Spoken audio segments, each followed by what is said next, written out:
মইদাবাৰীৰ হাছৰা বজাৰত ভয়ংকৰ পথ দুৰ্ঘটনা। এখন AS02BC4148 নম্বৰৰ মেক্সিমাম মিনি ট্ৰাক আৰু এখন নম্বৰ প্লেটবিহীন অটো ৰিক্সাৰ মুখামুখি সংঘৰ্ষ। মইদাবাৰী ভোৰাগাঁও গড়কাপ্তানি পথত এই দুৰ্ঘটনাটো সংঘটিত হয়। দুৰ্ঘটনাটোত গুৰুতৰভাৱে আঘাতপ্ৰাপ্ত হয় 6জনকৈ লোক। আঘাতপ্ৰাপ্ত হোৱা লোককেইজনক ইতিমধ্যে 108 যোগে মইদাবাৰী গ্ৰাম্য চিকিৎসালয়লৈ লৈ যোৱা হয়। পথটিত ঠেক হোৱাৰ বাবে প্ৰায় অঞ্চলটোত এনেধৰণৰ দুৰ্ঘটনা সংঘটিত হোৱা বুলি অভিযোগ উত্থাপন কৰিছে ৰাইজে। ইতিমধ্যে 2জন লোকৰ অৱস্থা অতি সংকটজনক বুলি জানিব পৰা গৈছে। News x report UNB news. অলপ আগতে আমাৰ যিটো টাটা মেজিক আছে, টাটা মেজিকখন সোঁফালৰ পৰা আহিছে আৰু অটোখন নাম্বাৰবিহীন অটোখন পশ্চিমফালৰ পৰা আহিছে। ইয়াতে এটা ছাগলী আছিলে, ছাগলীটো বচাবলৈ গৈ আমাৰ এই দুটা গাড়ী লগে লগে মুখামুখি সংঘৰ্ষ হয়।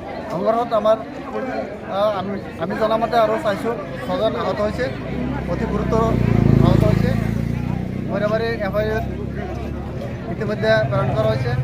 পুলিচৰ সহায়ত আমি এইখিনি চাইছোঁ যে আমি আমাৰ ৰাইজৰ ফালৰ পৰা এইখিনি মানে প্ৰশাসনক আৰু বিভাগীয় কৰ্তৃপক্ষক এইখিনি অনুৰোধ জনাম যাতে আমাৰ নগাঁও আৰু বৰাগাঁৱৰ ৰাস্তাখিনি মূল ড্ৰাইভত এইটোৱে, এই ৰাস্তাখিনি 20 ফুট বা 22 ফুট ইয়াৰ ওপৰত নহয়।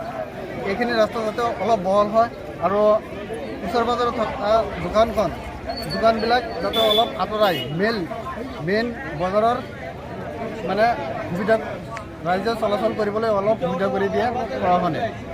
আৰু বিভাগীয় কৰ্তৃপক্ষই এই ৰাস্তাৰ কাষে বাহে থকা বজাৰৰ যিখিনি মূল চৰকাৰী মাটি আছে, এই মাটিখিনি মোকলাই ৰাইজক সুবিধাৰ কৰিবলৈ আৰু পাৰ্কিঙৰ ব্যৱস্থা কৰিবলৈ আমি প্ৰশাসনক আৰু বিভাগীয় কৰ্তৃপক্ষক অনুৰোধ জনাওঁ। কেইজন মানুহে দুখ পাইছে আজি?